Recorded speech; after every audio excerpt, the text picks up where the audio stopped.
You don't even know. I was like, I have so much to tell her off camera before we even press that button. But welcome back. Welcome back to CreepTime. It's good to be back. Your hosts, Silas Dean and Stu. We're here with another case. By the way, it's pitch black now where you are behind you. It's terrifying. I was going to say,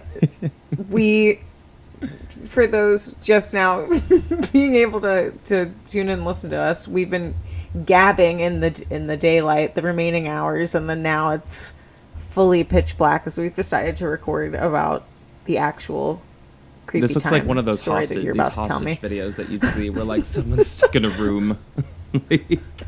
Which would be a great case to cover. Oh my god, people who were, not to glorify that, but I mean people who were like captured and like kept in rooms for very long periods of time. There were some very famous ones like pretty close to us on the East Coast too, like famous ones. Really? Yeah, there are like there's one that comes to mind. I think it was like a family unit of like 6 or 7 girls that were like all under the care of this man, but they were kept in a room for like such a large part of their life. What else am I thinking of? There was one where it was really sad. I remember reading about it, and it was one of them, the oldest one, escaped, and she was like 14, 15, but she was extremely malnourished, and she looked like a 9-year-old. Oh. And she had somehow like jumped out of a window, but had never talked to people. So like spoke decently well, I guess, from like connections with like her family and like the people whose power she was under, but had a very difficult time like just talking to other people. She had never interacted with people outside of that room.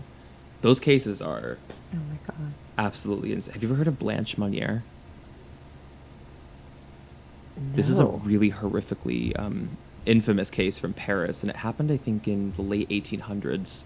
This is possibly one of the worst stories of confinement I've ever heard. This is not what this podcast is about, this episode, but I'm like, it's a twofer. I think she was like very young. She must have been like in her early 20s, and she came from a very like wealthy family in Paris, and she was set to she had decided she was going to marry an attorney, but I guess in comparison to her family wealth, that was considered penniless. So her mother was, I forbid this, and Blanche was planning to just be defiant and go off and marry this man anyway. Her mother locked her in a bedroom and kept her in there for so long that suddenly it became like a deep family secret, and they boarded up the windows. She screamed for like a year until she stopped screaming, and they kept her in this room in the dark and just had staff, like servants, throw her scraps of food into this room. Stu, they kept her in there for 25 years in the dark. Stop. She never made a full recovery once she was found, because I think one of the servants wrote a letter, like an anonymous letter, and was a whistleblower for this, and said that there is like Madame Munir has been kept locked in this room for like 25 plus years. When they found her, she was essentially nonverbal, hadn't seen daylight in 25 years, was maybe like 50 pounds, and the room was just littered with insects and scraps of rotting food. It was foul. And there's a picture of her. It makes you wonder. Oh my god. Like, it makes you wonder what sort of like survival instincts kick in like that when you kind of lose like your actual like senses, like light, not having to hear anybody, no human other than like interaction. yourself. Yeah. Like, oh my Terrifying. god. Oh, I mean, so in a scary. good way, I guess, we don't have a lot of examples to compare that to, but hers is just one of the most horrific that comes to mind. I think there have been books written about it. It's just such a dark story.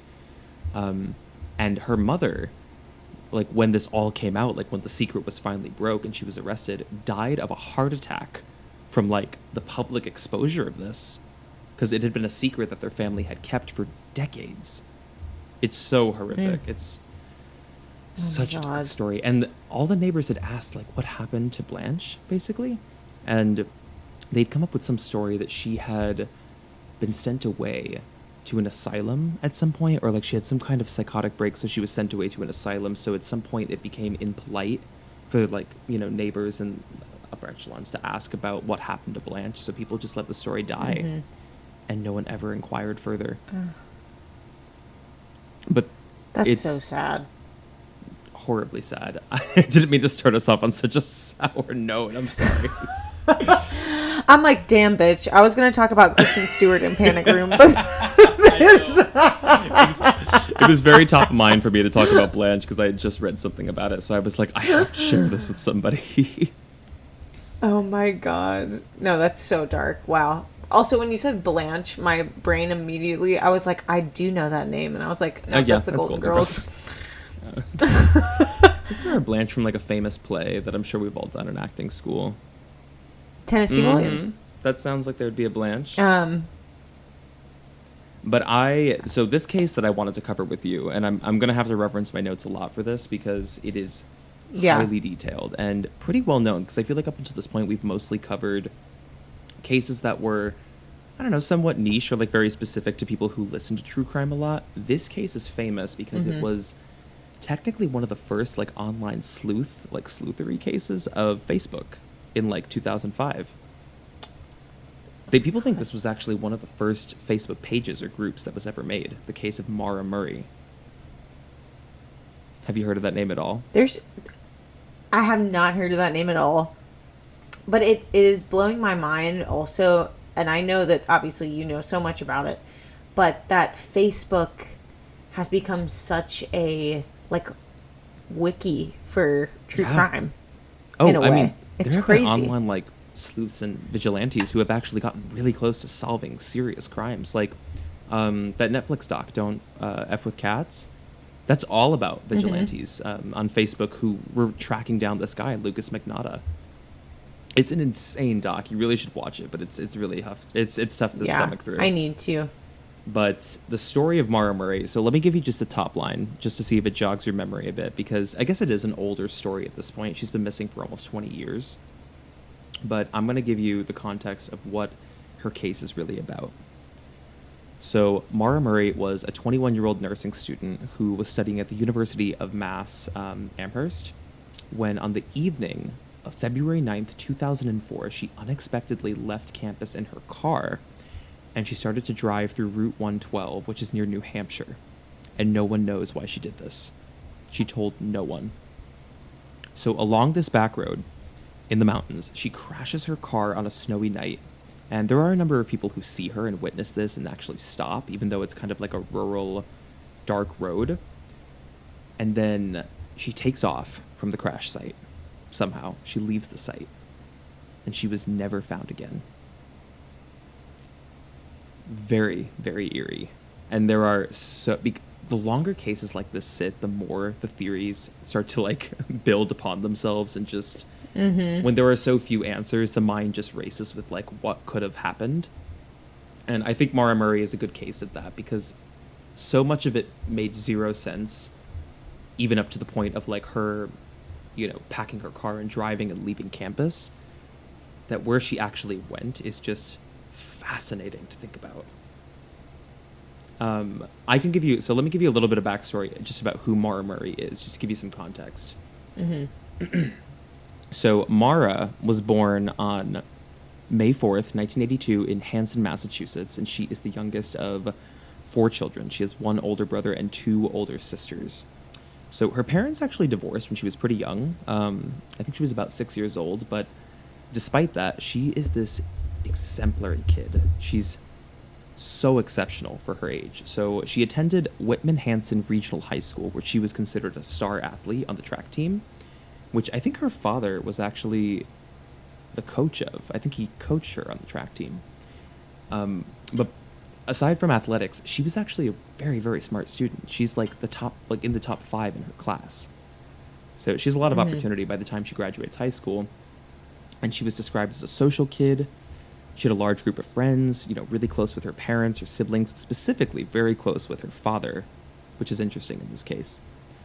So later, after she graduates, she's accepted into the U.S. Military Academy at West Point, which I didn't know this, but it's really hard to get in for that. They accept like less than 10% of applicants. Oh, I was going to say, I knew that. Yeah. Well, only because I knew some people from my high school that ended up really? attending. And I remember, even though I didn't know the prerequisites to like get in, like everything. I knew that you had to really train Hmm. properly to like pass certain like tests to get in there, like physical Oh, I mean, tests as it would and sound. that Well, kind of I mean, thing. she's going to go there, and Yeah. she was accepted into the chemical engineering program, so she has a very strict focus. Not an easy program at all, but it's around this time that her behavior kind of drastically shifts, which I don't think that's specific to just Mara. I think that's a very common theme, and you can tell me what you think about that, about people who are kind of Mm-hmm. exceptional and very buttoned up in high school suddenly like have their world, like they have a paradigm shift of going to college and they start to unravel just from like a different structure to their lives. I think that's what happened. And Totally. while she's there at West Point, she would only spend 3 semesters in total. And during those 3 semesters, she is brought in front of the disciplinary committee 7 times. Like constant trouble, which was very unlike her, very out of character. So I think we would assume that, college was a difficult transition for her. And I think the straw that kind of broke the Mm-hmm. camel's back here, which is strange, is that she ends up getting caught shoplifting makeup, which is pretty petty. Like, I don't think most people would be hounded for that, but I think that is one of the final times she's brought in front of the disciplinary committee, and they definitively rule that she's going to be dismissed from West Point. So this is 2002, I think, and she has to pivot and she has to transfer. So she ends up going to the University of Massachusetts Amherst, where she's going to transition into the nursing program, which is also a very competitive program. So pretty difficult, and she's kind of going out on like a sour note from, a pretty prestigious institution. So I think her family is generally really disappointed and surprised with her behavior and the outcome of this. But when she does get there, she kind of hits the ground running. She's really ambitious with this really difficult program. She's got a full class schedule. She's juggling 2 part-time jobs, which is it's a lot for a nursing program. She's got a long Yeah. distance boyfriend. She does make a new group of friends pretty quickly, and she's doing track. So she has a lot on her shoulders. I think you could assume that, like, at some point, this kid would crack. And eventually she's going to have to Mm-hmm. do clinic hours, too, for this program. So she's going to have to travel to multiple different hospitals at different points. So it's not very long, though, after she transitions into this program that the troubling behavior starts up again. It didn't really help the situation, it just made it worse. So by November, she is actually caught using stolen credit card information where she was routinely ordering these massive amounts of food. Like, she would call for takeout exclusively with the stolen credit card, and she would order like 2, 3 pizzas, multiple sandwiches, like multiple liters of sodas, which you would assume she's ordering for a lot of people.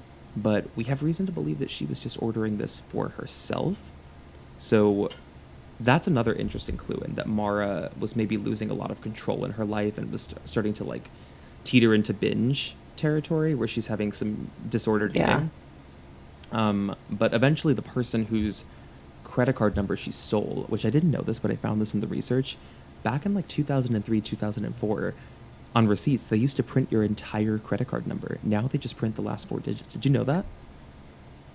Yeah. So she No. found like an extra receipt hanging in like her dorm bathroom, and she just stole the full credit card number and just started making purchases over the phone. Oh my God. No, I had no Yeah. But idea. eventually, I mean, whoever's credit card was stolen, they noticed this on their statement. They reported it to the police, who called this same spot where all these charges were coming from, this same food spot. So they followed a delivery driver to an actual delivery to Mara's dorm and caught her in the act. And she fesses up like really quickly. They take her into custody. And a lot of people have fixated on this one night because the mugshot that was taken is very different from how a lot of people saw Mara. Like, she's very bubbly, very smiley, and in this shot, she looks completely vacant, almost like the veneer of like I don't know, this perfect life that she had been living all through like her high school career, being this exceptional kid, was starting to kind of Mm-hmm. deteriorate. And she looks very scary, to be honest. She does not look like herself. Yeah. But she's in some pretty serious trouble. Like, that's credit card theft. So this is yet another screw up for Mara, and she's brought in front of a judge. her father has to get involved and whatnot to try to keep her out of trouble. And the judge goes pretty easy on her. And what they actually rule is that, of course, she has to repay everything that she spent with the stolen credit card, which isn't very much. I think it's less than $100.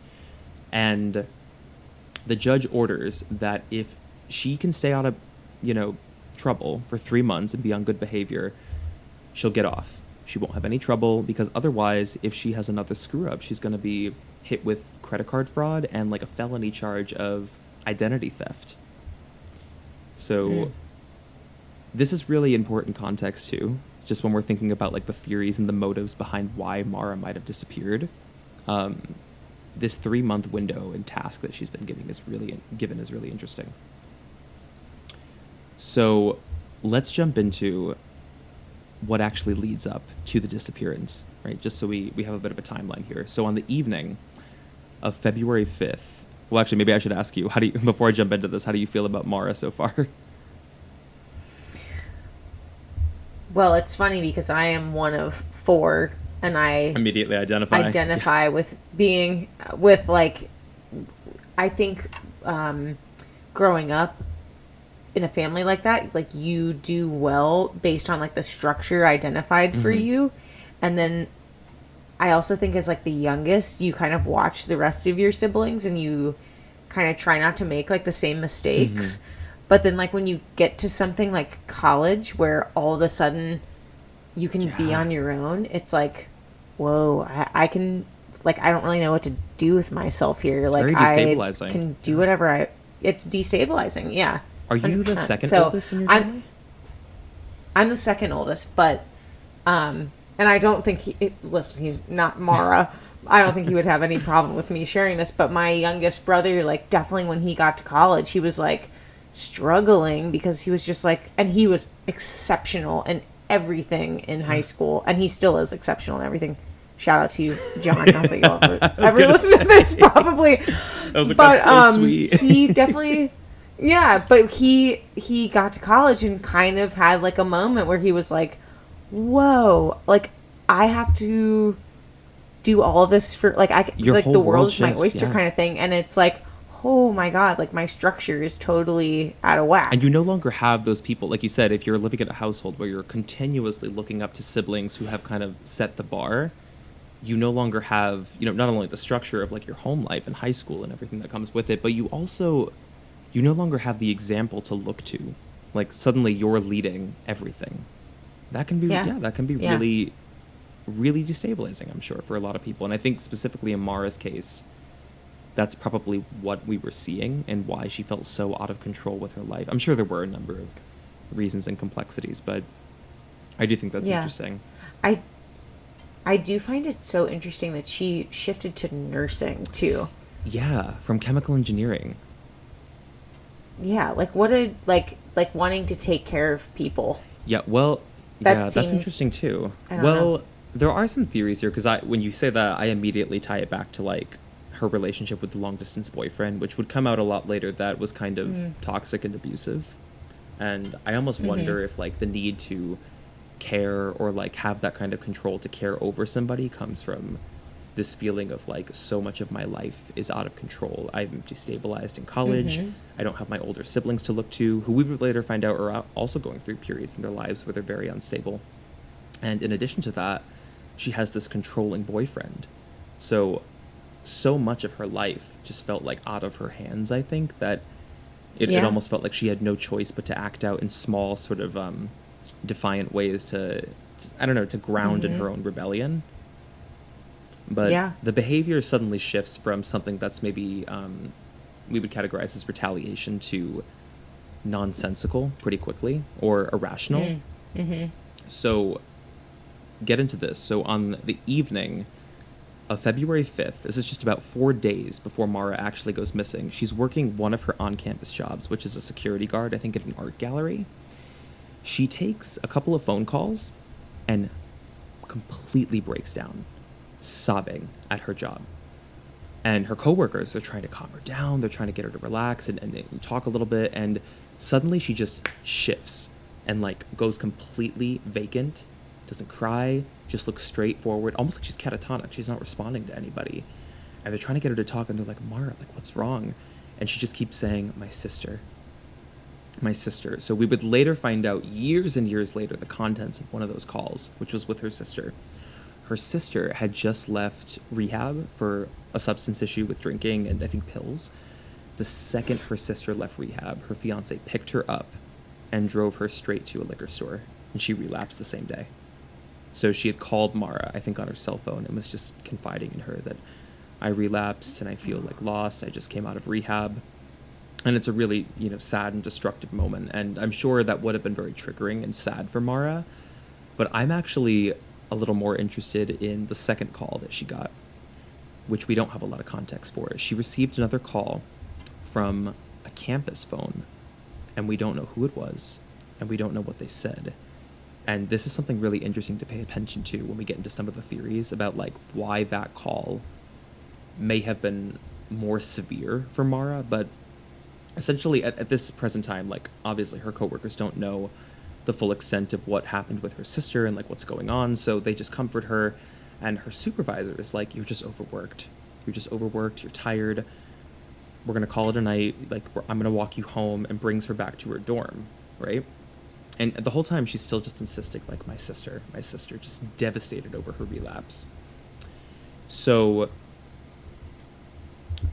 she goes back to her dorm, and then fast forward 2 days later, this is February 7th, Saturday night, her father actually comes to campus because he's going to take her shopping so she can get a used car, because her current car is like a 1996, and this is like 2004 at this point.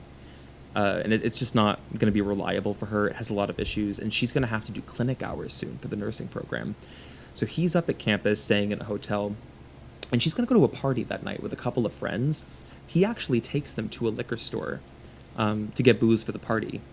And it's kind of interesting because he's changed his story on this a couple of times, which I think is funny. She was of age. She was 21, and I'm assuming her friends were too. And he, in one version of the story, says that he was in the car waiting for them, and in another version, he was like, I was in the store with them, telling them to hurry up. So it's a little strange, but he does lend her his car for the night because she's going to take that to the party. And she's just he knows she's going to be drinking, but he's assuming she's going to be responsible. So later that night, Maura runs into yet another catastrophe, this girl. So she crashes her father's car on the way back from the party at 3:30 in the morning, causing $10,000 in damage. Essentially totals the car. No. And this is right on the heels of everything that has just gone on with like the stolen credit card information and like all of her stuff with getting dismissed from West Point. So surprisingly, even though a cop shows up to the crash site, she's not given a sobriety test, which I also think is really interesting. She's not given a sobriety test. They just tow the car. They note that it's totaled or close to it, and then she's brought back to the hotel where her father's staying. This is like 4 or something in the morning at this point. I think he's woken up, and like she explains there was an accident. We'll deal with it in the morning. And then we have a record that she called her boyfriend at 4:49 a.m. and that was the end of that day. So, which I've never gotten into like a wreck like that with like a parent's car, but I feel like that would really, that would be the worst case scenario, to have to go back to a sleeping parent and explain your screw up. Oh, totally. And you said that she and her father were really close. I mean, he was her coach on the track team in high school. I mean, he's like high expectations for her, and like a few different, versions of their father-daughter dynamic, I guess. Yeah. So to have to go back and explain that, and have it be around drinking, which is, you're saying that she was drinking, I think she was drinking. Well, we're going to get into some theories on this later, and I have a couple of my own theories about maybe Maura wasn't drinking that night. We'll talk about it a little bit later. But you're kind of right in that sense that, like, drinking is clearly a pervasive issue in their family. If she has a sister who has had to go to rehab, so it's a touchy subject. Yeah, it already sucks to, like, total your parents' car, but then to total it because you've been drinking and you also have been irresponsible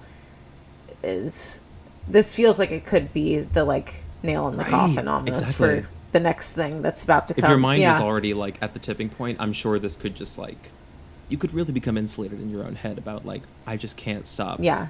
disappointing people around me. Like I'm just letting everybody down.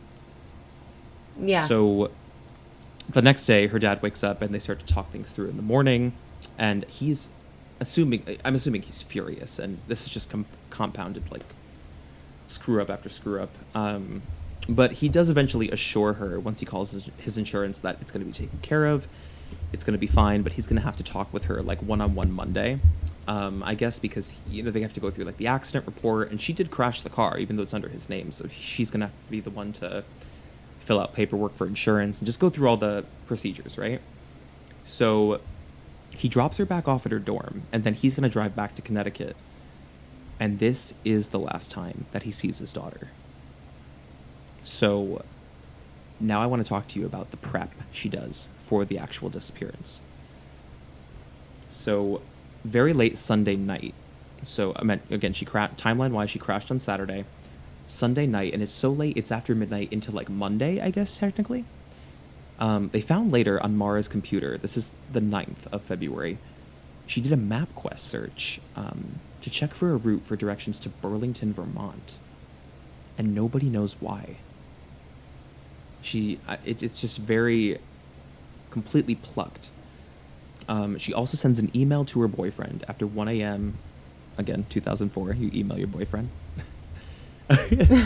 And she says, I love you more, stud. I got your messages, but honestly, I just didn't feel like talking much, to anyone or anymore. And I promise that I'll call you today, though. Love you, Maura. She then calls a condo association in New Hampshire, where I guess her family had vacationed a ton when she was much younger. And she just calls to get some information about rentals, but she doesn't rent anything over the phone. The call lasts like 3 minutes just for like information purposes. And then she calls a nursing student, and we don't really know why. We just have a record that she called a nursing student and then presumably heads to bed. So then the following morning, when she wakes up, we shift into Monday morning, or I guess afternoon at this point, 1:24 p.m. So Maura sends this very odd email, which is interesting, to all of her professors and her supervisors for work.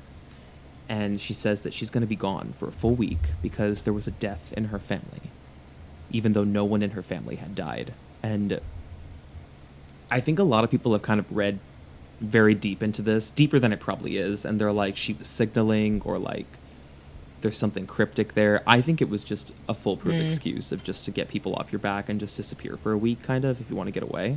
That's my first thought. I don't think there's anything like inherently sinister, even though it is not a great thing to be lying about. Yeah, I'm with you on that. But she then makes a couple of phone calls.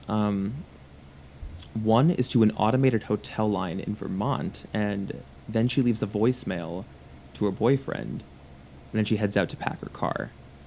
So police would later find that in her bedroom, the day that she had packed, she like fully packed her dorm. Like she took pictures off the walls, she put things in boxes. Like it was as if she was going to move out, which is kind of counter to like what she actually packed in her car, which would suggest that she had plans to come back to campus. Very strange. So in her car, she takes clothing, toiletries, her textbooks, and her birth control. And then she heads to the ATM, where she's seen on camera for one final time, and she withdraws $280 exactly, leaving just $16 left in her checking account, which I think is her trying to drain her account. Because when you withdraw from an ATM, you can withdraw, I think, in increments of 20. Am I right? Back then, I think it was only 20. Yeah. Now you can like try to make it like tens and fives or whatever. But Right. back then, Yeah, 20s. like, I don't think you could, like, that last $16, I think you probably couldn't just take that out in addition to the 280. Yeah. I think it probably was, like, she could take out as much as she possibly could. So she has $280. She then heads to a liquor store, and she spends $40 on booze, where she gets a whole bottle of Kahlua, she gets a bottle of Bailey's, bottle of vodka, an entire box of Franzia red wine, which we're assuming is just for her, even though that's a good amount of alcohol, because we have no evidence that she left with anybody on campus or anyone knew that she was leaving. Coincidentally, campus had canceled classes for this day because of a snowstorm. So everyone's off. Like, no one's taking attendance anywhere. She then grabs the accident reports from the DMV to fill out for what she did to her dad's car, or something like the DMV, something similar, maybe the police station, which would also indicate that she had plans to come back, right? Or that she had plans to tie up loose ends eventually. Like, she wasn't just going to... Yeah, I was just going to say, I'm amazed by that, because that to me indicates that she still cared. Like, Yeah. there was something that she had left to figure out. Like, she's not just throwing caution to the wind and just running out. Yeah. At least it would seem, unless she's, like, thinking completely irrationally. Yeah. Sorry. Had to take a sip of an adult beverage. Let me join you. I'm like, hold on. It's a lot. Because I'm on the journey with Maura Murray right now. But I am too. I'm on the journey. It's very eerie. But surprisingly, this isn't even the scariest part about this. What actually happens when she makes her way to New Hampshire is terrifying. So she gets those accident reports, and she packs everything into her car. Again, her bedroom is totally packed. And then between 4 to 5 p.m., they estimate, she officially leaves campus in her sedan and heads up 91 North, where she would travel 140 miles, having told no one. Very, very eerie. So I want to get into the actual disappearance next and, like, what happens when she reaches New Hampshire, but what do you think up to this point? How do you feel about that behavior? All I keep thinking is that she's escaping. She's escaping. Right. She's, like, running something out. that she's trying to get away from, and I don't know what it is, and I don't know if it's... So the theories on this are going to throw you for a loop. Oh, well... Cases I'm like excited. this that have so little to go off of, the longer they sit, truly, like, the more minds just, like, stir up, like, this could have happened, this could have happened. But there are some, like, really compelling things here that they're going to give you chills. So Yeah. I'm going to run you through the disappearance itself, and tell me what you think of this after I run through it's a very short timeline, this moment. So Maura, 4 or 5 p.m., she travels 140 miles up 91 North. So she eventually makes her way all the way up to the back roads of Route 112, which is in kind of this, like, mountainy area in Woodsville, New Hampshire. This is sometime around 7 p.m., where a neighbor in this area reports hearing an extremely loud bang outside of her home, and she ends up looking out the window and she spots Maura's car, which was clearly crashed and had, like, spun backwards, I think facing the opposite direction of where she would have been driving along Route 112. She's kind of, like, stuck in a snowbank, too, is how it was described. So the woman ends up calling 911 by 7:27 and reported in to the dispatcher that she saw a young woman, who was Maura, and she also claimed to see a man smoking a cigarette in the passenger seat.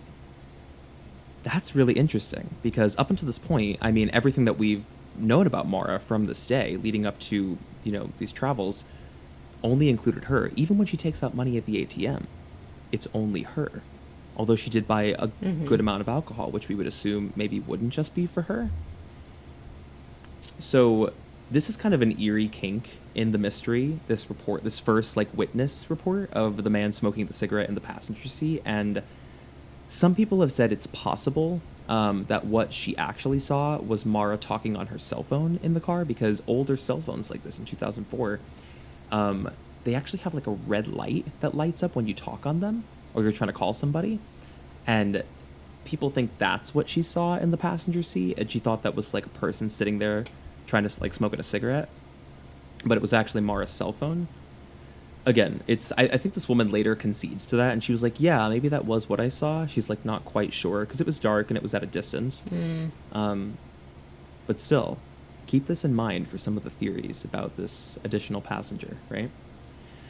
So then, at around 7:27, the same time that, this woman was calling 911, there is a school bus driver, local guy who lives in this area, who is driving by, and he spots Maura at this point. This is, I think, right after 7:30, and says that she's out of the car, And he stops because she looks like she's in distress. She is visibly shaken. The girl is shaking. She's freezing. But she doesn't seem to be hurt. She's not bleeding. She doesn't really have any injuries. She's just kind of like running around and panicking. So, you know, he's like, please, like, let me call 911. Like, you seem like you're in trouble. And she assures him that she's already called AAA and they're on their way to come tow her car. And she actually begs him not to call the police, which is also strange. So, you know, he's kind of off-put by this. He doesn't really understand why she wouldn't want the police to come. Like, she just crashed her car.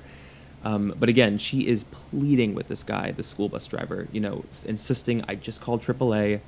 They're on their way. Please, there's no need to call the police. Please just let me handle it. So he accepts that. And he, you know, gets back in his car and he drives down the street. He only lives down the street, like maybe a mile or so. And he gets home and, you know, the more he's kind of thinking about it, the more he's realizing that something's a little off about that exchange he just had with this girl.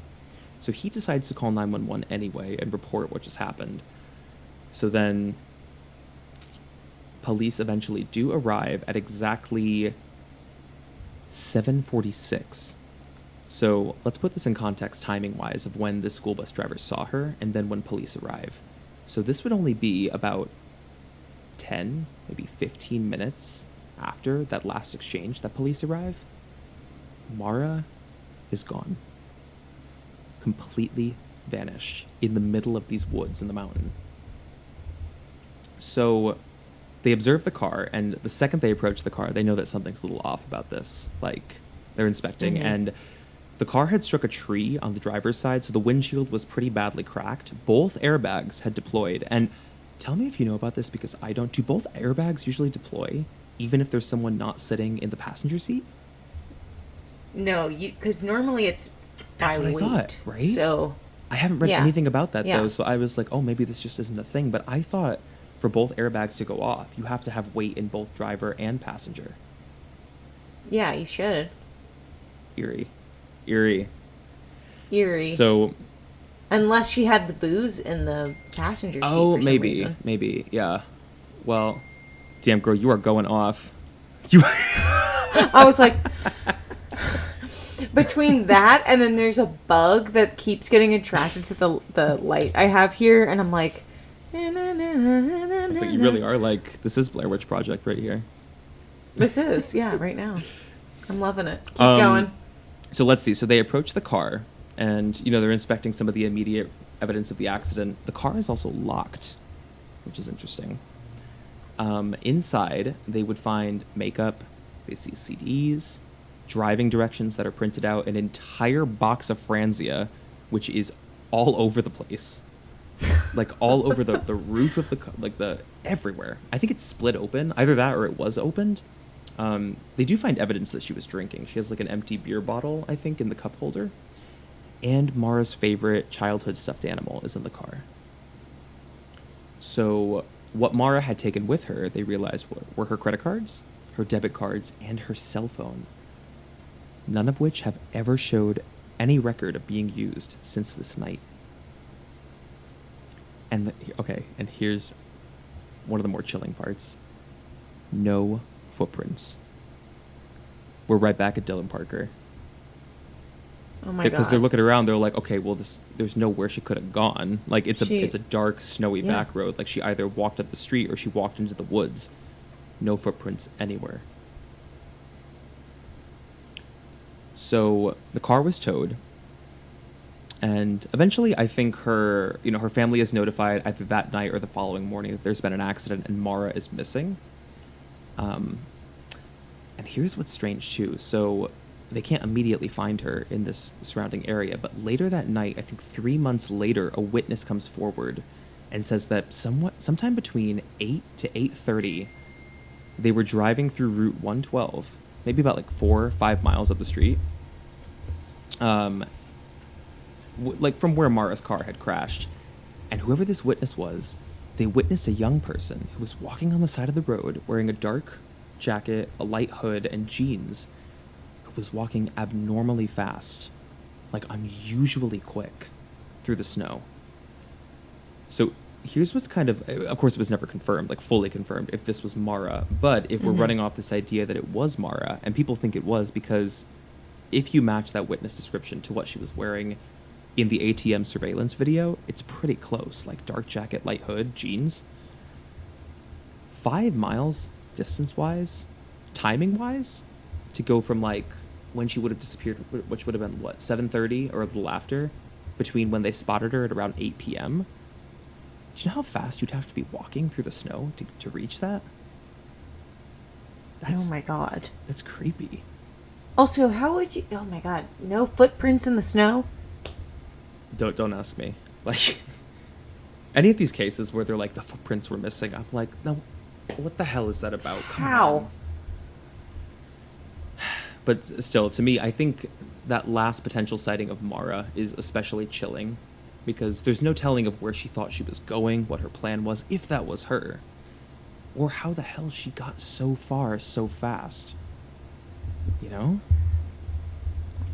But eventually, Maura, she's not found this evening, of course, and she would never be found. Do you think she hitchhiked? Well, I do. We'll get into the theories about this, but I think it's almost impossible that Maura wasn't picked up in somebody's car. Whether or not it was someone she knew or didn't know, I think is also up for debate based on the theories. We're going to get into some stuff that's really going to put you through it. So her family and her boyfriend are notified, and everyone starts jumping in. They start flying in, for the immediate search efforts over the next couple of days, and that's when something really, really chilling happens. So her boyfriend, while he's on a flight, this is midday on the 11th, which is 2 days after Maura was reported missing this night, he turns his phone off on the plane, but when he lands, he turns it back on and realizes he has a voicemail from an unknown number. So he plays it back, and it's the sound of a woman breathing. Like, this is his voice message. A woman breathing for like 2 minutes, and then she starts kind of whimpering and crying, and then it just cuts off. The call just drops. So he has maintained to this day that having known Maura personally, he 100% believes that was Maura's voice. And this was 2 days after she went missing. Which to me also completely rules out the theory that she was still out there somewhere in the woods. But they tried... this is 2004, so tracing back a phone is still pretty difficult, but they are able to trace this, and they find out it's coming from a prepaid calling card from the Red Cross. Like, I think Red Cross maybe used to sell, like, SIM cards or something like that, and you could just pop them into cell phones. Oh my god. No idea if this had any connection to the case, but I can't imagine it wouldn't. I mean, otherwise, what is that? What is that? So that eerie voicemail comes, but this would probably be the last piece of evidence we have that can tie anything back to Maura, or any, like, sighting or, recording of Maura. The search commences. It's pretty involved. They bring in cadaver dogs. They bring in trace canines. They conduct 2 aerial searches that we know of. One where there was snow, so immediately after she went missing, and then they wait until the snow melts so they can do an aerial search again. They never found anything. None of those credit cards, debit cards, no cell phone, no clothes, like no evidence anywhere of where Maura went. And then I think by 2014, because they had conducted searches of this, the FBI got involved, and they did searches, I think, year after year. By 2014, her father comes out publicly and says that he essentially believes that his daughter is no longer alive. Because at this point it had been a decade, 10 years, and they've found nothing. There was potentially this huge break in the case in 2021, which is really kind of exciting for people who followed this case, because 25 miles from the crash site, I think in a place called Loon Mountain, which is a ski area, they found bone fragments that turned out to be human bone fragments, and a lot of people said this has to be Maura. It's 25 miles from, where the crash site was, and there was like some heat on this mountain anyway, because there were several employees at the ski resort on Loon Mountain who never showed up for work on the night that Maura went missing, which is strange. And the route that they take to get to this the ski lodge or the ski resort is through Route 112. So it's very likely they would have passed her on the street at some point. So for a very long time, there was a lot of heat on them, and they were chief suspects. But after testing the bone fragments, they did not belong to Maura Murray. And we still have nothing. So I'm going to dive into some theories, but I want to hear how you're feeling about that so far. Let me just pour myself a little bit more of this adult beverage. I know. I'm like, all I can think is that whatever it was that she was worried she was going to get caught by the police for, she was smart enough to know that that bus driver was going to call the police anyways, which kind of blows my mind. Or she at least was like, I'm not taking any chances. And I feel like she got the hell out of there as fast as she could. And I feel like it was somebody driving by and she just got in someone's car. And it was like, you're just walking in the snow in the dark. Like, at some point, you gotta get into something and like get in somebody's car or like knock on a door. Yeah, I think she went somewhere and she went to the wrong freaking place or with the wrong person. Car with the wrong person, for sure. Yeah, is what I believe. The timing of it is very strange, and I really fixate on the idea of that witness coming forward saying they saw that person walking up Route 112 about 5 miles up from the crash site. That had to be her, if that's true. If they really saw that, that had to be her. Because who else? I mean, walking through the snow on a back road in the middle of the night, it makes no sense. I just want to know what she was so... I mean, maybe it was just her anxiety and... Well, you got to put it in context. So she has that 3-month window that she's in where she has to be on good behavior. Otherwise she's going to get hit with a felony. So that's a huge theory here. But there's actually one that's even more insane. Okay, so I have to dive into these because I'm so excited. How much more insane? Well, okay, so I think first and foremost, we can definitely rule out that Maura Murray did not simply just walk into the woods and die. You know, she didn't just succumb to the elements because we would have found something by now. Even if she had been, picked apart by animals. The body was never found. No evidence has ever been found. And we have that very, very sinister voicemail from 2 days after she went missing. So I completely rule out the theory that everyone's like, it was an accidental death. She just went out and passed away somewhere. I don't buy it. So then we get into the first theory, which is the most obvious, that Maura was abducted. So, like you said, the most logical is that while she fled the scene trying to avoid getting into any trouble with cops that she was smart enough to know were definitely going to come, or somebody was going to pass and report her, she had moved a significant way up the road in a very short period of time, and an unknown person had probably stopped and offered her a ride, and she was physically abducted. Either she, we don't know by who, but she probably just fell into the wrong possession of somebody at the wrong time. And then whatever happened to her after that, we don't know. But I do think it's interesting to note that by the time the bus driver saw her at 7:30, he noted she was already freezing. She was shaking.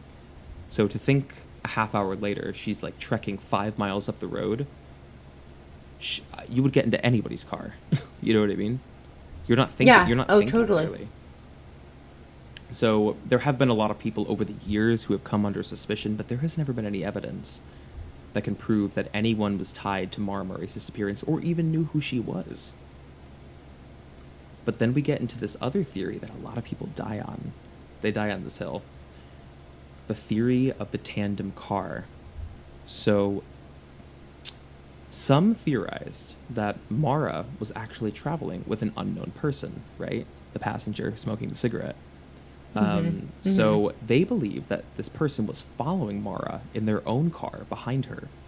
The reason being is when police searched her dorm, right, they found everything packed up. They also found a letter on top of one of the boxes that was printed out. I think it was a printed email that was addressed to her boyfriend. And it was talking about their relationship and all the trouble that they've had and how unhappy she is, and alluding to this idea that he had cheated on her. So the reason people have jumped on this theory was that she bought this excessive amount of alcohol, right, which we would hope that wasn't just for her or just for one person. But also, it's very odd that first witness was so set in her convictions that she saw a second person in that car. So much so that she reported... When you're on the phone with 911, if you're a normal civilian, you usually don't lie. Unless you're gravely mistaken. I was going to say, I think that the theory that that was a cell phone is... I don't think that's true. Yeah.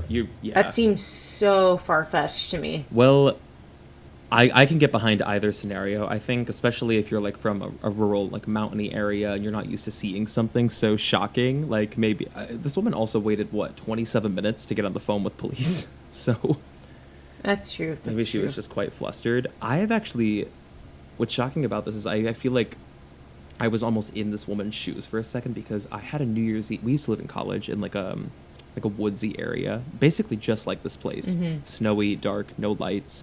And on New Year's Eve, 2 people crashed on the road outside of our place, which was like a good enough distance where we could look at them, but they couldn't see us.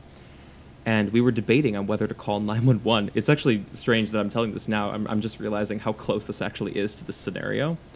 Because the girl who was in the car was screaming at the guy who I guess she hit, "Don't call 911, don't call police," just yelling through the dark. And I just remember sitting out there like waiting idle for like 20 minutes. We were watching this like, should we call police anyway? Like, should we check in on them? Like, we didn't know what was going on for such a long period of time.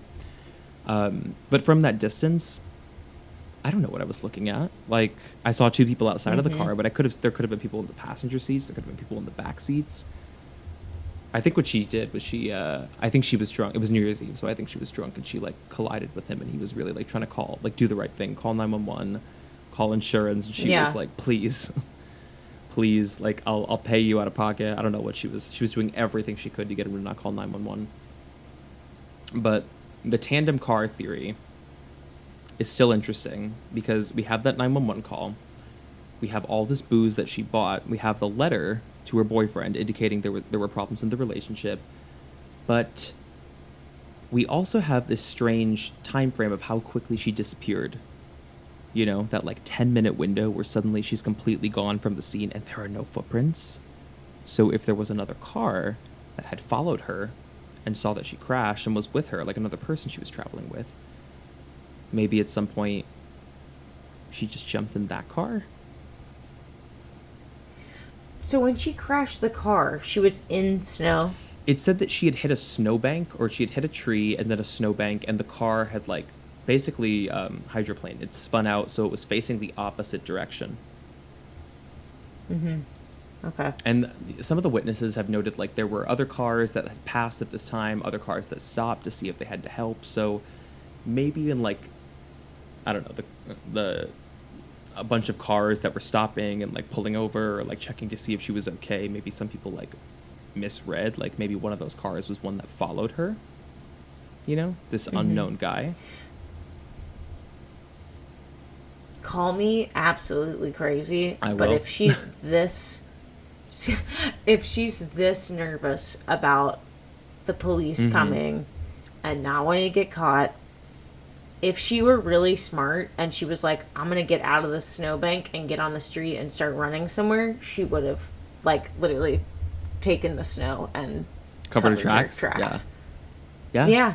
I actually think that she is smart enough and capable enough to have done so. I mean, clearly she's very good at concealing some of the darker parts of her life, or whatever she's trying to, whatever she ends up screwing up on, whether it's, getting caught for theft or like the potential eating disorder. Like there's a lot of stuff there that Maura was clearly hiding. So I don't think it's off the table to assume that Maura was smart enough to try to cover her tracks and keep herself out of trouble.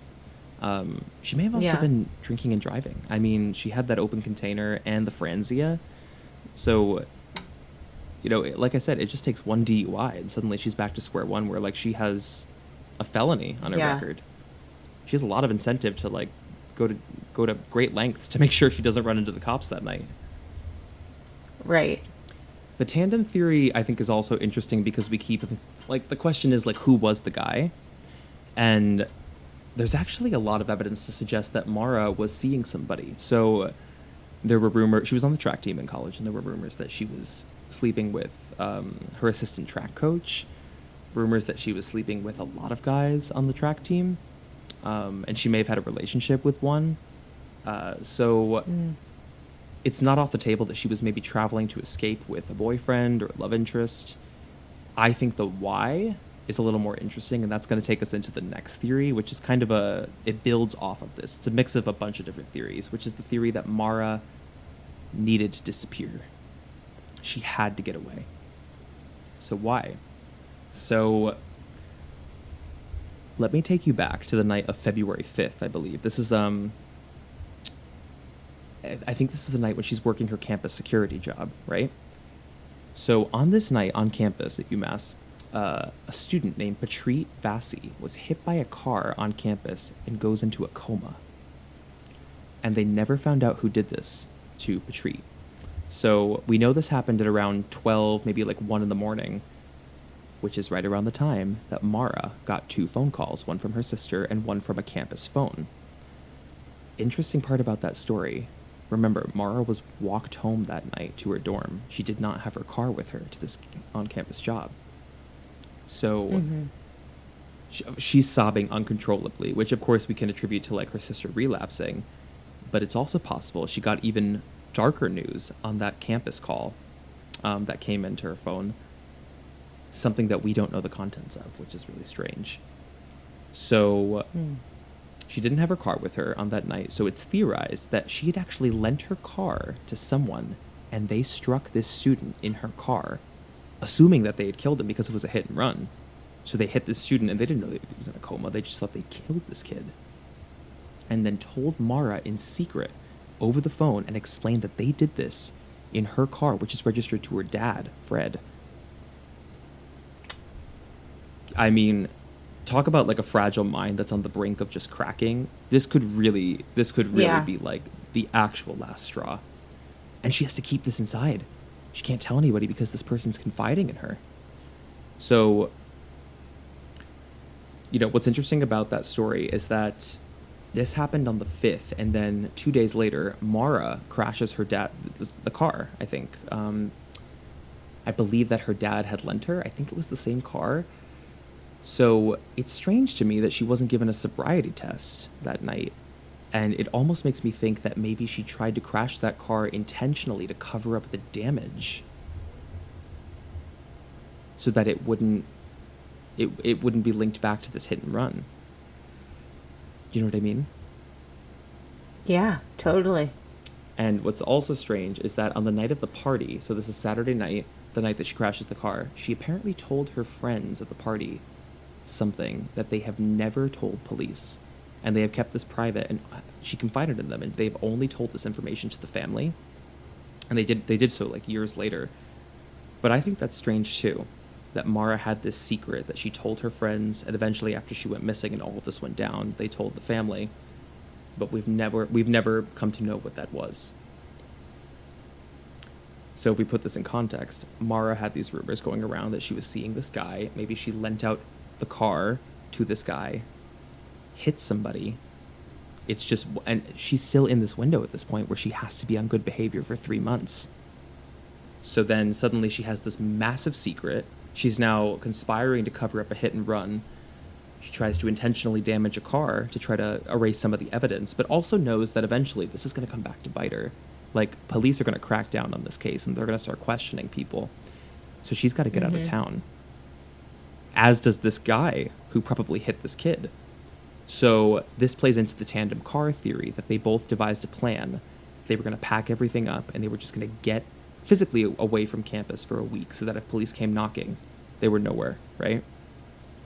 At least for that week until they could figure something out. So I guess maybe the theory is that they take both their cars off campus, which also, like I said, campus classes were closed this day. They were canceled because of a snowstorm. So no one would even know if anyone was missing from class. Like, there's no attendance record to go back to see, like, well, maybe Maura and this guy were both missing from class, and we can tie it to that. Everybody was out of class.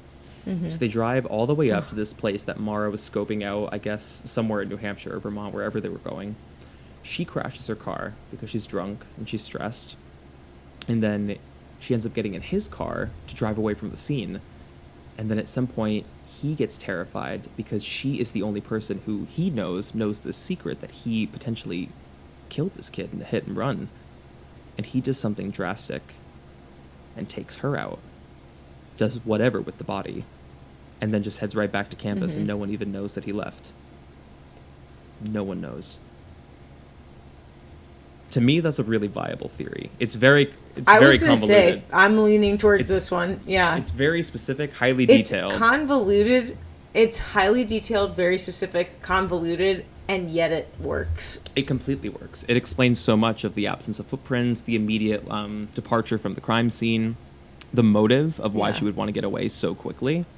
And I know there were other motives for why Maura would have wanted to, ditch campus and avoid the police for, psychological reasons, but to me, this is a really compelling one, and also explains the night of February 5th when she got that phone call and she was sobbing. So... I was just going to say, the voicemail. The voicemail.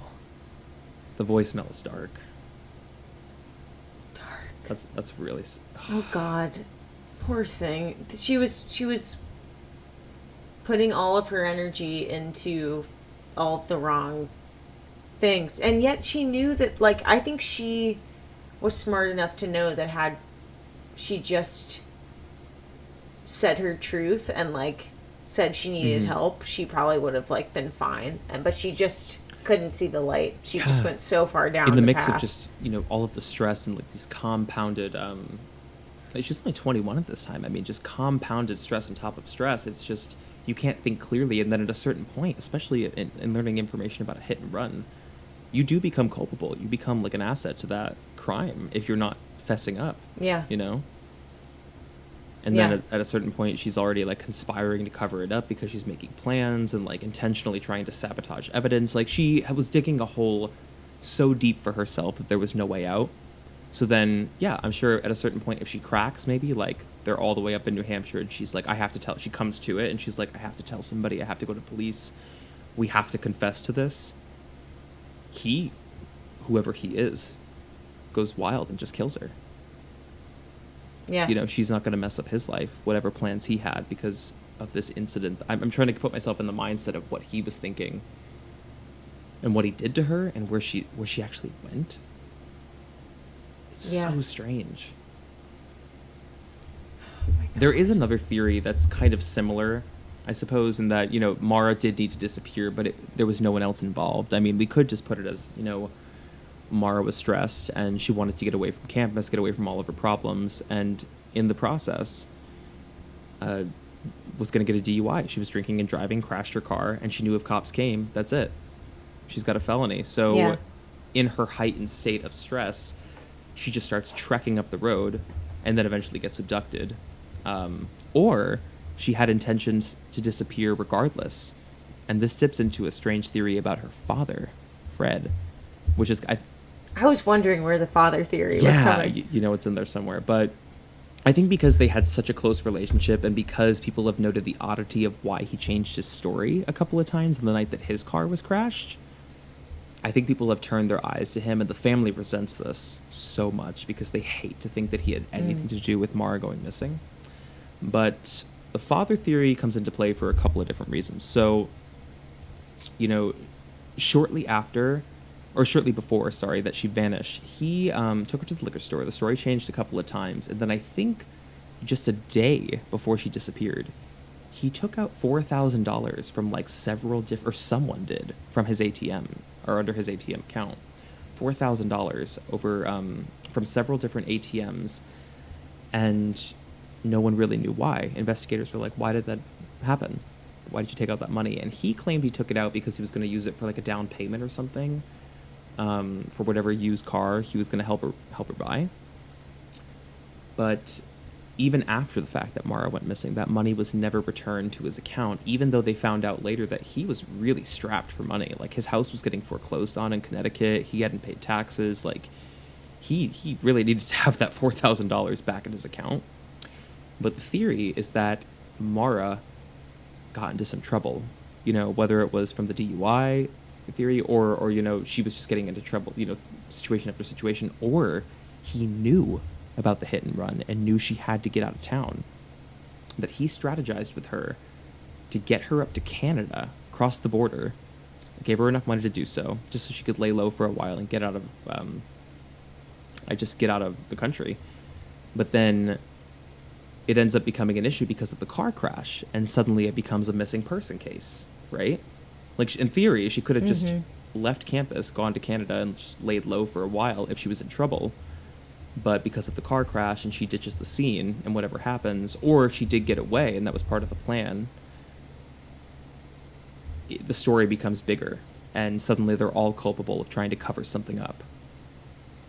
It's a bit of a far-fetched theory, but I do think the ATM withdrawals are unusual, and I do think his changing story, his story in flux, is a little unusual. But ultimately, of course, we've never found Maura, but there have been a lot of people who have reported sightings of her in Canada to this day. I was going to say, like, I'm actually very curious about the idea that she's alive. There are quite a few people who do believe she's alive. Because there's actually, like, no doubt in my mind that this girl was very capable and smart of... Yeah, she had enough tact to plan this, yeah. Getting out. Yeah, I mean, yeah, and the dad theory, I don't really side with, because I think he probably, in a last-ditch effort to help his daughter, was trying to pull out those funds and get her back on the right track. That's what I like to believe. But yeah, I have chills. I am, like, fully... I'm a little bit leaning towards the fact that I kind of believe in my soul that she's, like, alive somewhere. Really? To me, I think I've kind of conclusively settled on the idea that I do think Maura Murray was killed. And I'm solely attributing that to the voicemail. That, like, clearly she seemed to be injured or, like, something, she was harmed in some way. In distress, yeah. Yeah, I mean, even if you're in distress, I mean, you'd be able to, like, say something on a voicemail if you're calling for help. I think maybe she was, like, close to death. Just breathing into a phone, however she acquired that phone.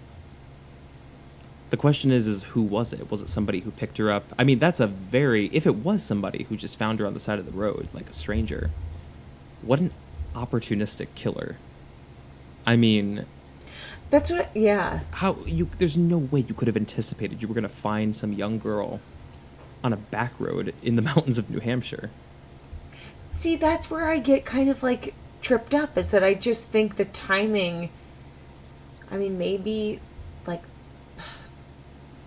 It's possible. Maybe, like, bad attracts bad. Like, you're in a bad situation and just the stars align to put you in an even more effed up situation, but, like... There's a part of me that almost feels like whoever came and picked her up had mercy on her, and she was like, can you drive me to Canada? Can you drive me to where I need to you go? think she was trying to get out of here? Out of the country. You do think that? I don't know. I don't rule it out as, like, not being possible. I haven't decided if I believe that. I mean, I guess I do think that she was definitely trying to clearly get out of state, but I think maybe just spend, like, a week laying low for whatever reason, whether she had to get away because of psychological issues and stress, or she did do something wrong, or she knew something that happened that was really wrong with this hit and run, which, again, still has not been solved. And, you know, the student made a full recovery. Petrie, I believe it's a man, but he fully recovered from the coma, but he has no recollection of who hit him. What a shame. It'd solve a lot of things, but I think it would have been a very opportunistic moment for a killer to just have the right time, right place, right person, and be like, come in my car, you know? And then suddenly you're abducted. The tandem driver theory, I think, because it's so fleshed out, makes a lot of sense, but that's because people have they've done all of, like, the digging they could to build this theory into something that's true. Yeah. Which it could be. It could be. This is one of those cases where it's like, I don't know. In my gut, I normally, when we talk about cases, I'm like, okay, I feel like it would lean towards this. I am kind of thrown for a loop with this one. Very few answers. It's really strange. Yeah. It's also just a very scary thought to me, the idea if I put myself in those shoes of, being stranded in like the mountains of New Hampshire in the snow and just like running through the dark, Yeah. not knowing where you're going, what your next move is, what your plan is. You have no cell service. I mean, it's terrifying. Yeah. What could have happened to her? But damn, I mean, she sounded like a. I know, but she sounded like a survivor. She like, was, no, for even sure. though she was, like, she was on the wrong path, it seemed like she was. She had never lost her, like, determination to try to get out of it. She kept making bad frickin' decisions, but she was determined to, like, survive it somehow. I think it's really a case of, like, no one really helped Maura. Do you know what I mean? Like, I think Maura was really a person who was in great distress and going through a lot of mental anguish, and no one reached out, or even maybe knew to reach out, that see if she needed help, because clearly she had a lot of destructive behaviors and patterns that were just getting her into bad situation after bad situation. And, later on we would find out from the binge theory that she was, covering up quite a lot. I just feel like she probably wasn't thinking clearly for the majority of this, so I don't know how culpable we can hold her to some of the things that went wrong. But I also hear what you're saying, that, like, clearly she was making decisions that were tactful enough to, like, get her out or try to get out of some of these situations, like encountering the police or, like, even covering up evidence, if that's what she was doing. I think it was also an issue that a lot of people talk about, with, like, the issue of substance in this and just her alcoholism. Yeah. And that played into, like, a lot of the irrational decision making and, trouble that she got herself into. But her dad even noted that she has a lot of survival knowledge, I guess, and, like, she's pretty well equipped to, like, handle some of these situations on her own. Something that was also really strange, and I want to tell you this and hear what you think about this. So when they found her car, there was a rag that was tucked into the exhaust pipe of her car. A little strange. Well, which a lot of people have brought up as an issue, and some people have said that, like, that's something her dad used to tell her because it helps the car, which is completely counterintuitive because that actually ruins a car. yeah. So why would she do that? Unless she was trying to... That adds a whole... it's a small detail, but it adds a whole other strange element to this case. Intentionally trying to ruin her car. Had a really weird... Yeah. Oh, man. I told you this case really was going to be something. Thought. I had a really dark thought, but I was like, no, that's too crazy. But, like, for me, someone in destitution, kind of like this, although I don't know, this is where I keep going back and forth, because I feel like she is a survivor. Well, that she would take her life, is that what you're thinking? Would, like, throw in the towel, thought. and I think... When they were like, well, she's going up to...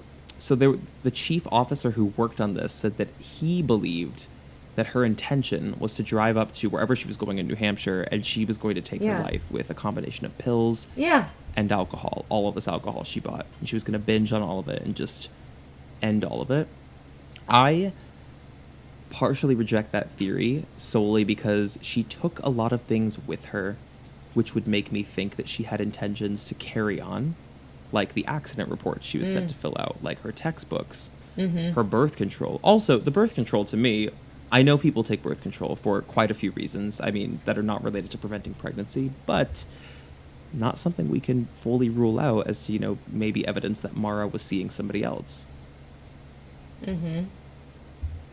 Truly. The rag in the tailpipe is strange, though. That's... totally strange. But where I was going to go with it is that a lot of times people that take their own lives by association with, like, having the exhaust run, there are some people that, like, decide last minute, shit, I don't want to take my own life or something, turn the car off, shove the rag in the exhaust. I know that's a wild place to go, but that could have been... It could... Does it... I don't know if it causes any, like, backup or buildup of CO2 if you put a rag in the exhaust. I just know it ruins your car. But I don't. But Yeah. I do think that like there is quite a bit of substantial evidence that Maura had destructive intentions. You know, like maybe she was going up there Yeah. to binge drink, or she was going up there to take pills. I love how you were like, bitch, no. Well, because I catch myself, I'm trying to keep myself like very honest with these. I do believe what you're talking about. I know. Though. Like, or you could think. I mean, here's what I would think. To be honest, like when I think rag in a tailpipe, I am so gay and know so little about cars that I'm like, the car is gonna explode. I'm not kidding. The car is gonna explode. So in my mind, I'm like, could it have been that Maura was trying to blow the car up? You know what's so crazy about all of this is like, she kind of, and I don't mean to giggle like and make light of it, but it's like, she had so many different, like, she truly set up so many different scenarios as to how it could go, that if her intention was to create one of like the most incredibly hard to solve unsolved mysteries of all time, damn, did she do a good job. Damn. Because there are so many like options that kind of would make sense. It's just, I mean, it's just so illogical. It's in some ways it's almost more illogical compared to like something crazy like the Dylan Parker case, where like we actually have like a body and like we have things we can look back to and we have patterns. Like this is such an up in the air situation, and the only thing that I can tether it to in terms of like, was she abducted, did something sinister happen, is that eerie voicemail that the boyfriend got. That one haunts me because I actually didn't remember that detail when I was reading about this case. I thought the whole, like, the buck just stopped with like Maura left the crime scene, or the crash site rather, and just disappeared into the night and was never seen again. The voicemail is truly haunting. I can imagine he listens to that or like thinks about that quite a bit. Just one, because like I'm not sure. even knowing for sure if it's her, assuming it's her. So how old would she be now if she was alive? Oh God, let me think. She was 21 in 2004. So what does that make her? Like 36, 37 now? How dare you make me do math live on a podcast? It's like death to all of them. Death becomes Maybe her. Wikipedia will tell me. Well, she's been missing for 18 years. So yeah, she would be like, what, 39? Oh my God. It is incredibly, incredibly puzzling and very, very sinister to me. But I don't know what to make of it. I just find it to be a very compelling unsolved case that hopefully one day will have some kind of closure to it. And that, I mean, her mother has died. She's since passed. So she's never gotten closure on what really happened to one of her daughters.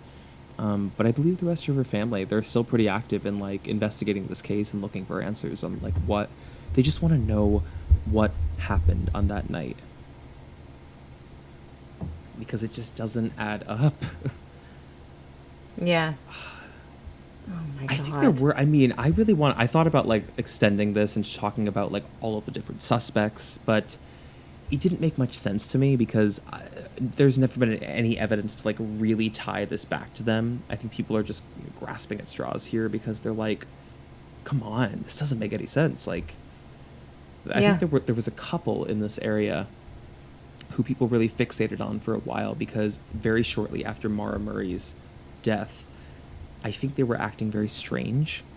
Like, people who knew them, friends and family in town, were saying that they were acting very suspicious and like they were, I don't know, leaving like get-togethers at odd times, and they were always talking and whispering about things that were going on.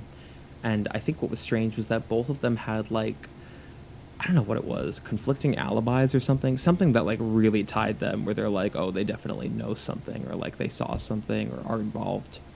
But again, like, they've been investigated too. Like, there's nothing to tie it back to them.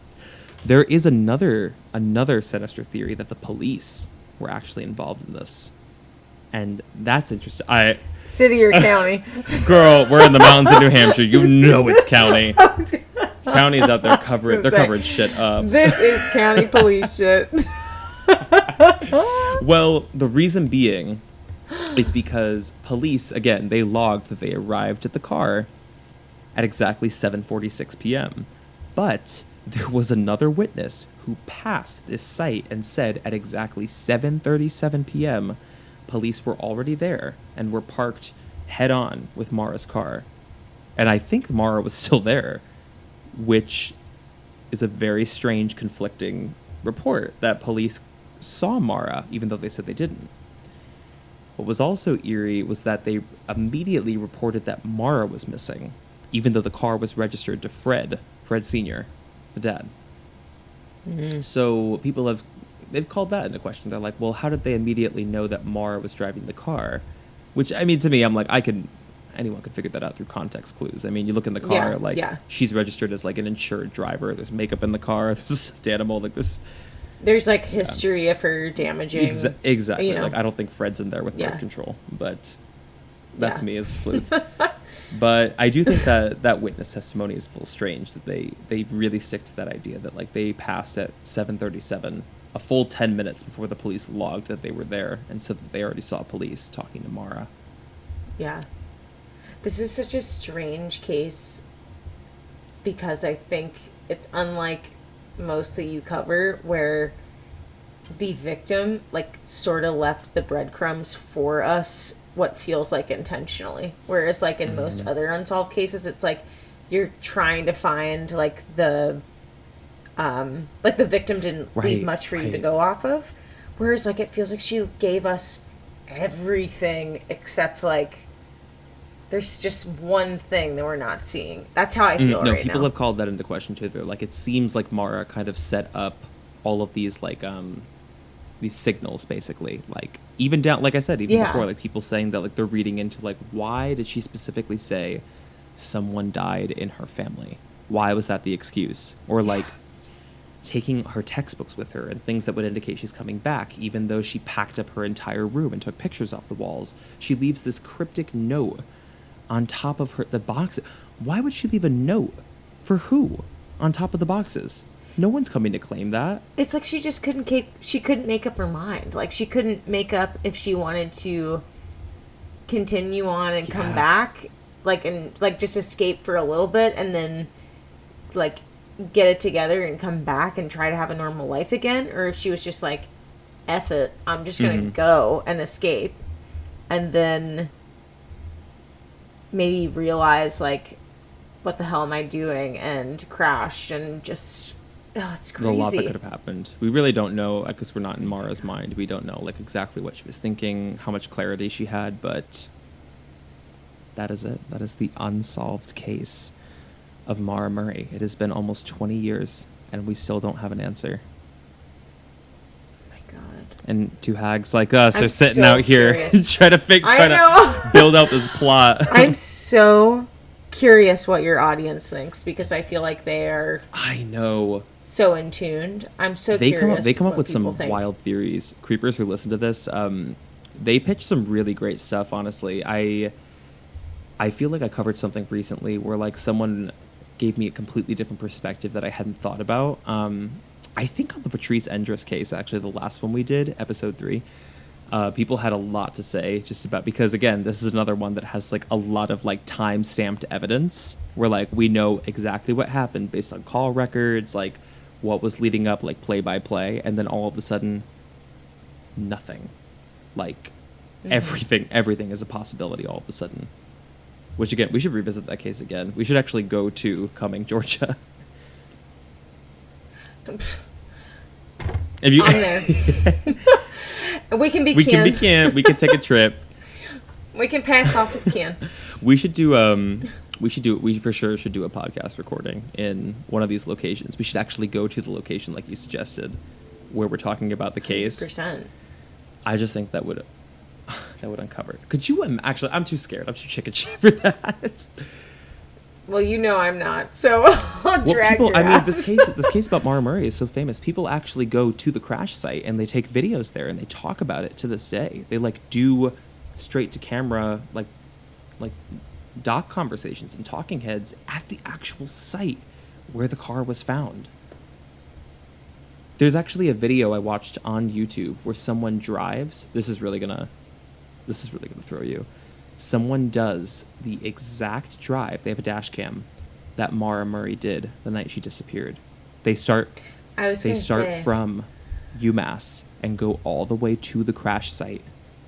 It's like a 3-hour video. All at the exact same time. They depart at like 4 or 5 p.m. So like you go through the track that she actually drove on that night. Sinister as hell. I've now completed an entire bottle of wine.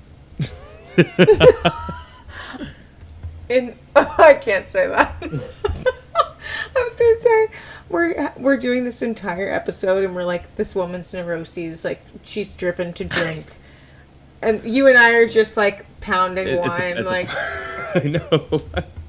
I'm like, at least it's not like Sunset Blush Francia. True. Yeah, I feel like we've kept it mostly kosher. But yeah, that is it. How do you feel about that? Do you feel like that's one of the more sinister you've heard, or do you feel like that's just... I think it's not that it feels as dark and gruesome as a Dylan Parker case, but it does feel somehow more mysterious. Oh, it's way more mysterious to me. It's, like I said, it's just... I think it's probably more interesting to people because feels like it's unsolved because the victim left it unsolved and not... like the perpetrators, like we're not as interested in who they are. I'm more interested in like who the victim was, because I feel like she kind of set up her own demise in some ways. Yeah, I think you're right. I think she really did. It's tee wild. This up in some very strange, kind of convoluted way that you're just trying to follow the pattern of what she was thinking and like what rational thought led to the next irrational thought. But at some point, some of this all goes wrong, and there most definitely was someone else's hand in this. So, someone either she knew or someone who found her had a very, very dark role in this story. Totally. And with that, we conclude the case of Maura Murray. I think that's it. That's all. That's as far as we can get. That's as far as we get. I'm like, how long did we record this one? We could keep... This is like a twofer. I know. I keep trying to keep them buttoned up for you guys, but there's just so much to talk about, baby. There's so much content, we got a lot to discuss.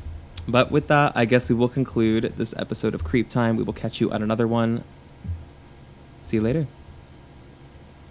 Bye.